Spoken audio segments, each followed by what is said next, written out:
Hello students, today we have to discuss the next topic of chapter number 2 sequence and series is sum of infinite terms of GP. Okay, आतापर्यंत आपण जी sum find केली ती काय होती finite नंबरची. कारण म्हणताना आपण काय म्हणायचो की find the sum of nth term. काय होतं तिथे फक्त nth टर्म म्हणजे जी सम होती ती लिमिटेड टर्म साठी होती, फायनाइट टर्म साठी होती, that is the nth term. त्याची समेशन आपण फाइंड केली की ज्याच्यामध्ये आपण एसएन चे फॉर्म्युले यूज केले होते, A R S to N minus one upon R minus one किंवा A in bracket one minus R S to upon one minus R. कारण तिथे फक्त nth टर्मची फाइंड करायची होती.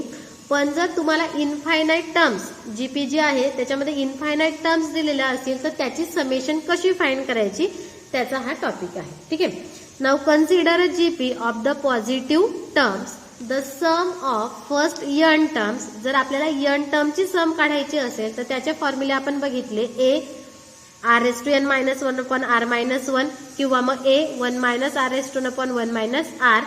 हे R less than one R greater than one ह्या कंडिशननुसार आपण ते फॉर्म्युले यूज करायचे. ठीक आहे. पण ह्या ठिकाणी जर मॉड आर ची व्हॅल्यू ही ग्रेटर दॅन वन असेल, ओके, मॉड आर ची व्हॅल्यू काय असेल ग्रेटर दॅन वन असेल म्हणजे एकापेक्षा कशी असेल ती मोठी. मग R minus one is a constant.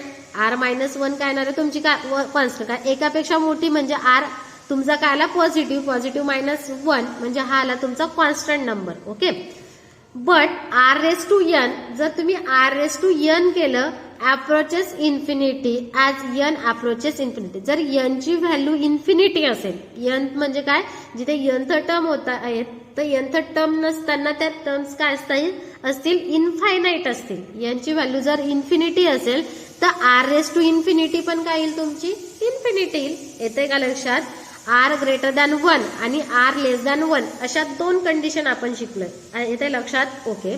मग जर मॉड आर ची व्हॅल्यू ग्रेटर दॅन वन असेल, ठीक आहे, मग जर एन ची व्हॅल्यू इन्फिनिटी आली तर आर रेस टू इन्फिनिटी पण काय येईल तुमचं अप्रोचेस टू इन्फिनिटी म्हणजे आर रेस टू एन याची व्हॅल्यू पण काय येईल तुमची infinity. So the infinite terms can not be sum up. तर आर रेस टू इन्फिनिटी जर आलं तर तुम्ही त्या ज्या सम आहेत त्याची सम करू शकतात का इनफायनाइट टर्मची नाही करू शकत. कारण एन अप्रोचेस टू इन्फिनिटी असेल तर आर एस टू एन पण काय येतोय तुमचा इन्फिनिटी येतोय. येते लक्षात. ओके. जर मॉड आर ची व्हॅल्यू लेस दॅन वन असेल, मॉड आर ची व्हॅल्यू कसेल लेस दॅन वन म्हणजे एकापेक्षा लहान असेल, देन एन अप्रोचेस इन्फिनिटी. जर एन ची व्हॅल्यू इन्फिनिटी, एन म्हणजे काय लक्षात येते तुम्हाला टर्म्स आहेत, एन म्हणजे काय टर्म्स आहेत. जर एन टर्म्स ज्या एन ची व्हॅल्यू जर असेल तर इन्फिनिटी असेल तर आर रेस टू एन काय येईल तुमचा झिरो येईल. कारण का आर ची व्हॅल्यू लेस दॅन वन आहे म्हणजे काय येईल मायनस मध्ये येईल. आणि मायनस समजा हा वन घेतला समजा आपण किंवा मायनस वन बाय टू असेल रेस टू एन, पण ती पॉवर खाली येताना काय येईल तुमची प्लस आणि वन अपॉन इन्फिनिटी काय असतो झिरो असतो. म्हणजे एन जर तुमचा इन्फिनिटी असेल आणि आर जर लेस दॅन वन असेल तर आर रेस टू एन काय येईल तुमचा up to infinity sorry approaches to काय येईल तुमचा झिरो येईल. म्हणजे S N is equal to A one minus R S to N. R S to zero आला म्हणजे हा येईल तुमचा formula R S to N zero आला म्हणजे one minus zero is one. Then S N is equal to A upon one minus R. म्हणजे infinite टर्मची sum आपण केव्हा करू शकतो जेव्हा मॉड आर ची व्हॅल्यू काय असेल लेस दॅन काय असेल वन असेल. येते लक्षात. ही जी व्हॅल्यू आहे ती काय असेल तुमची लेस दॅन वन असेल तरच तुम्ही त्याच्या इनफायनाइट टर्मची सम काय करू शकतात फाइंड करू शकतात.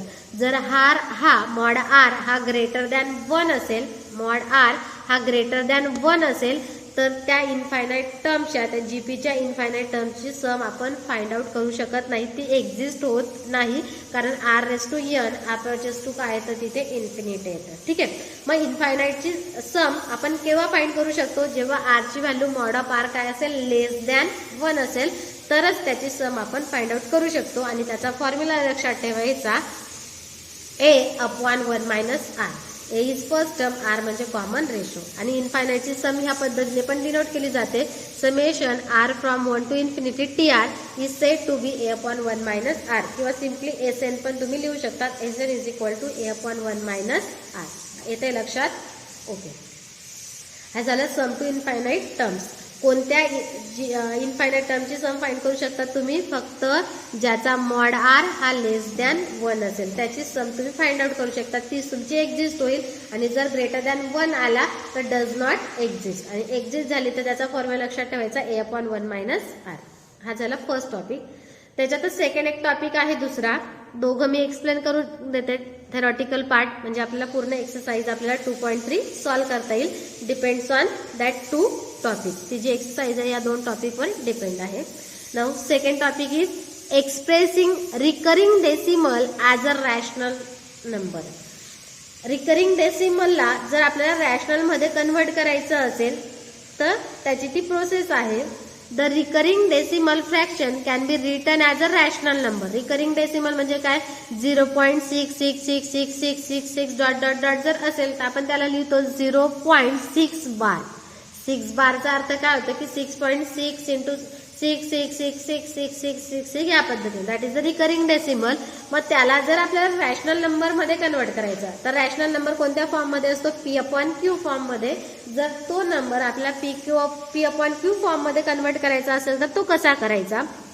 बघा आता हा 0.6 नंबर कोणत्या फॉर्म मध्ये आहे? हा रॅशनल. तो आलाय 2/3. मग तो कसा आला?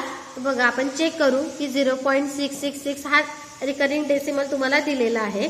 मग 0.666 ला लिहू शकतो आपण 0.6 प्लस 0.06 प्लस 0.006 या पद्धतीने आपण एक्सप्रेस करू शकतो. ओके. मग याची फर्स्ट टर्म काय आली तुमची? काय आली? 0.6. आर ची व्हॅल्यू काय आली? 0.06 अपॉन 0.6 इज 0.1. म्हणजे mod of R less than 1 असेल आणि मॉड लेस दॅन 1 असेल तर तुमची सम एक्झिस्ट होते. आणि ती एक्झिस्ट सम काय असते? a/1 - r. Therefore, sum to infinite term is finite and is a/1 - r. a ची व्हॅल्यू 0.6, 1 minus r ची व्हॅल्यू 0.1.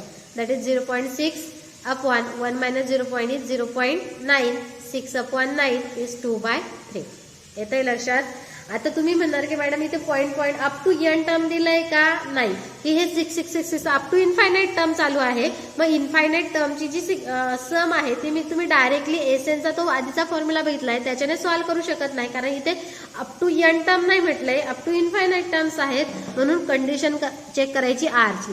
जर मॉड r ची किंमत लेस दॅन 1 असेल तर डायरेक्टली सम येते a/1 - r. समजा ही व्हॅल्यू जर ग्रेटर दॅन 1 आली असती तर याची जी सम आहे डज नॉट एक्झिस्ट. जर मॉड आर ग्रेटर दॅन 1 असेल then sum is does not exist. आलं लक्षात? मग जर रिकरिंग डेसिमलला जर आपल्याला फ्रॅक्शन मध्ये कन्वर्ट करायचं असेल, रॅशनल नंबर मध्ये कन्वर्ट करायचं असेल तर त्याला ह्या पद्धतीने कन्वर्ट आपण करू शकतो. आलं लक्षात? Now solve exercise 2.3. Depends on that 2 topic. Exercise 2.3 question number 1. Determine whether the sum to infinity. Sum to काय म्हटलेले बघा? इन्फिनिटी म्हटले. क्वेश्चन वाचताना व्यवस्थित वाचायचं की सम ऑफ nth टर्म म्हटले की सम टू इन्फिनिटी म्हटले. नाहीतर सिक्वेन्स दिसतंय, जीपी दिसतंय की चाललंय एसएनचा फॉर्म्युला. असं करू नका. क्वेश्चन नीट वाचायचं. विचारलंय sum to infinity of the following GP exist if exist find them. आता जे दिलेल्या सिक्वेन्स आहेत जीपी त्या आधी त्याची सम एक्झिस्ट होते की नाही ते चेक करायचं. जर एक्झिस्ट होत असेल तर मग त्याची सम फाइंड करायची. मग एक्झिस्ट केव्हा होतील? जेव्हा मॉड आर लेस दॅन 1 असेल तर ती सम एक्झिस्ट होईल आणि ग्रेटर दॅन 1 आले तर डज नॉट एक्झिस्ट होईल. ओके. बघा मग एक्झाम्पल नंबर फर्स्ट. 1/2, 1/4, 1/6, 1/16. ऑब्विसली ती जीपी आहे. तुम्ही डायरेक्टली आर लिहिला तरी चालेल. ए आला 1/2, आर इज T2/T1. बऱ्याचदा कन्फ्युजन होऊन जातं म्हणून या पद्धतीने सॉल्व्ह करून घ्यायचं. T2 आला 1/4, T1 आला 1/2. 1/4 हा 2 वरती गेला, 2 2 जा 4, 1/2 म्हणजे आर आला 1/2. त्याला मॉड मध्ये टाकला तर 1/2 आला. पॉझिटिव्ह आहे तो. मग 1/2 इज लेस दॅन 1 म्हणजे मॉड आर लेस दॅन 1 आला म्हणजे याची सम काय होते?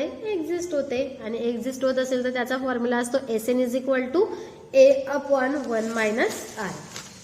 बघा मग sum to infinite term is finite म्हणजे किंवा एक्झिस्ट म्हटलं तरी चालेल. Then Sn is equal to a. Sn नाही येणार, फक्त S येईल. सॉरी हा. इथे काही एस एनच्या ऐवजी फक्त काय येणार आहे, यस येणार आहे. S is equal to A upon 1 minus R. लागला यस इन्फिनिटी तुम्ही लिहू शकता, एस एन नाही लिहू शकत. एन तर टर्मची सम आहे का ती, नाही. Therefore A upon 1 minus R. A is 1/2, R is 1/2. 1 minus 1/2 is 1/2. 1/2 1/2 get cancelled is equal to 1. Second example, 2 4/3 8/9 16/27. A is 2. A means first term 2. R find करायचा. R म्हणजे second term upon first term. 4/3 upon 2 is 2/3. म्हणजे mod R काय आला, लेस than 1. आणि लेस than 1 असेल तर त्याची सम काय होते, एक्झिस्ट होते. Then mod R less than 1, sum to infinite terms exist. And sum is a upon 1 minus r. A is 2, r is 2/3. This is 1/3. 3 वरती गेला is equal to 6. Now third example, 1/5 minus 2/5, 4/5 minus 8/5, etc. A means first term is 1/5. I is t2 upon t1. t2 is minus 2/5. t1 is 1/5. 5 get cancel is equal to minus 2. Mod r is minus 2 is 2. आणि 2 is काय आहे, greater than 1 आहे, not less than 1. म्हणजे mod R हा काय आला, greater than 1. आणि mod r ची व्हॅल्यू जर ग्रेटर दॅन 1 असेल तर sum to infinite term does not exist. येते का लक्षात? कारण आर ची व्हॅल्यू इथे एकापेक्षा कशी आली, मोठी आली. आणि आर ची व्हॅल्यू जर एकापेक्षा मोठी येत असेल तर त्याची सम काय ते डज नॉट एक्झिस्ट. पण मॉड आर लक्षात ठेवायचं. जर तुम्ही फक्त आर कन्सिडर केला तर लेस दॅन 1 येतोय, पण आपल्याला मॉड आर विचारलेला असतो. मॉड आर ची व्हॅल्यू फाइंड करायची असते. मग मॉड आर हा लेस दॅन ग्रेटर दॅन 1 आला, म्हणून त्याची इन्फायनाइट टर्मची sum does not exist. Okay. Example number 4 आणि 5 हे होमवर्कला दिले, ते तुम्ही सॉल्व्ह करायचं. ए आणि आर फाइंड करायचा. जर लेस दॅन 1 येत असेल मॉड आर तर त्याची सम एक्झिस्ट होईल, आणि ग्रेटर दॅन 1 असेल मॉड आर तर सम is does not exist. Okay. Now question number 2. Express the following recurring decimal as a rational number. जो सेकंड टॉपिक आपण बघितला की एखाद्या रिकरिंग डेसिमलला रॅशनल नंबर मध्ये कसं कन्वर्ट करायचं. ओके. मग रिकरिंग डेसिमल दिलाय 0.7 बार. 7 बार म्हणजे काय, 0.77777 up to infinite terms. Okay. मग या नंबरला आपण लिहू शकतो 0.7 plus 0.07 plus 0.007 plus 0.007 up to infinity. Up to n नाही म्हणते मी, अप टू इन्फिनिटी. ओके. मग the terms are in GP. ही जी आहे त्या कशामधल्या टर्म्स आहेत, जीपी मधल्या. तुम्ही करून बघा. प्रत्येकाचा कॉमन रेशो येतोय तुमचा 0.1. ए म्हणजे काय, फर्स्ट टर्म. फर्स्ट टर्म काय ते 0.7. आर म्हणजे common ratio, second term upon first term is 0.1. त्याला मॉड मध्ये टाकलं. मॉड म्हणजे 0.1 आणि 0. हा काय येतोय, लेस दॅन 1 येतो. मग लेस दॅन 1 असेल मॉड आर तर त्याची सम असते ए अपॉन 1 मायनस आर. म्हणजे सम आली याची a upon 1 minus r. Sum आली S is equal to A upon 1 minus R. A ची व्हॅल्यू 0.7, 1 मायनस आर ची value 0.9. 0.7 1 minus 0.1 is 0.9. Point get cancel. 7/9 म्हणजे सम आली याची 7/9. म्हणजे तुमचा जो रॅशनल नंबर आहे तो आला 7/9. 0.7 बार या रिकरिंग डेसिमलचा रॅशनल नंबर काय येईल, 7/9. नाउ नेक्स्ट एक्झाम्पल 2.4 बार.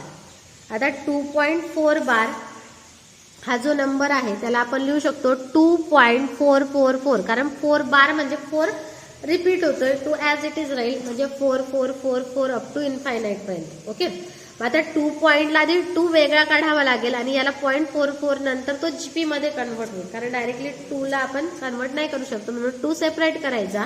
मग हा 2 सेपरेट केला प्लस हा काय आला 0.444 अप टू इन्फायनाइट. ओके. हा 2 ॲज इट इज ठेवला. ह्या 0.444 जो आहे त्याला आपण एक्सप्रेस केलं 0.4 plus 0.04 plus 0.004 up to infinite term. Okay. हा 2 सोडला तर राहिलेली टर्म कोणती येते, GP. After the first term the terms are in GP. पहिली टर्म सोडली तर उरलेली टर्म्स काय तुमच्या जीपी आहेत. विथ ए काय आला तुमचा 0.4. First term is 0.4. R is 0.04 upon 0.4 is 0.1. Then mod r is 0.1 is less than 1. Then S is equal to आला A upon 1 minus R. Now put value, आता हा 2 ॲज इट इज राहील, फक्त याची सम फाइंड केली आपण. 0.4 upon 1 minus 0.1 is 0.4, 1 minus 0.1 is 0.9, that is 4/9. 9 4 जा 18, 18 plus 4 is 22 upon 9. ही झाली याचं रॅशनल नंबर. सेम एक एक्झाम्पल होमवर्कला दिले. 2.35 बार म्हणजे 5 रिपीट आहे. याला पण त्याच पद्धतीने 2 वेगळा करून सॉल्व्ह करायचं. Okay. Now question number 3. If the common ratio of a GP is 2/3. जीपीचा कॉमन रेशो काय? 2/3. कॉमन रेशो म्हणजे काय? आर. आरची व्हॅल्यू दिली 2/3 and sum to infinity is 12. Sum to infinity म्हणजे यस इन्फिनिटी दिलाय 12. Find the first term. आणि आपल्याला first term म्हणजे काय फाइंड करायचा? ए फाइंड करायचा. ओके. नाव गिवन आर दिलाय 2/3, सम ऑफ इनफायनाइट टर्म्स दिलाय 12 आणि ए आपल्याला फाइंड आउट करायचा आहे. मग सम टू इन्फिनिटी काय असतं? A upon 1 minus R. S infinity दिलाय 12, ए आपल्याला फाइंड करायचा आहे 1 मायनस आर दिलाय 2 upon 3. 12 A, this is 3 minus 1 is 1/3. हा 3 वरती गेला, 12 is equal to 3a. 3 divide झाला, 12 upon 3 is A is equal to 4. म्हणजे ए ची व्हॅल्यू काय आली? 4 आली. अगदी सिंपल आहे. आर आणि इन्फिनिटी टर्म दिली, ए आपल्याला फाइंड आउट करायचं आहे. ओके. नाव एक्सरसाइज होती ही आपली 2.3. ती आज आपण सॉल्व्ह केली. थँक्यू.